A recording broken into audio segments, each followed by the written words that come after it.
อ่าพูดเก่งดีแต่อย่าเก่งแต่พูดเนาะพูดดีดี แต่อย่าดีแต่พูดนะคิดมากไม่ดี แต่คิดดีมากๆ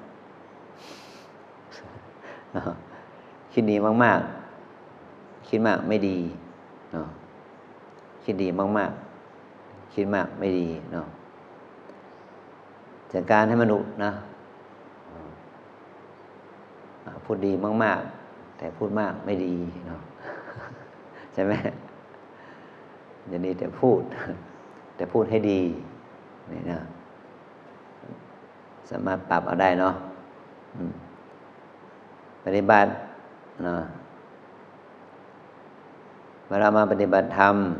เนี่ยคำว่าปฏิบัติธรรมก็คือมุ่งหมายถึงว่าพัฒนาจิตใจให้มันเป็นกุศลนั่นแหละพัฒนาจิตใจให้เป็นจิตบุญนะเดี๋ยวค่อยปฏิบัติธรรม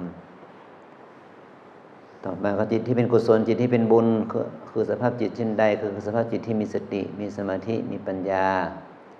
สภาพจิตที่มีความเพียรมีเมตตาการุณเนี่ยเรียกว่าสภาพจิตที่ดีเนาะแต่เราจะทำยังไงให้สภาพจิตที่ดีเกิดขึ้นล่ะเมื่อปกติในชีวิตประจำวันของเรามันไม่ค่อยมีสิ่งเหล่านี้ใช่ไหมมันก็อยู่ที่การปลูกฝังแล้วก็พื้นดินนะที่เป็นที่นาที่สวนถ้าเราไม่ปลูกข้าวหญ้ามันก็ขึ้นใช่ไหมที่สวนก็เหมือนกันถ้าเรา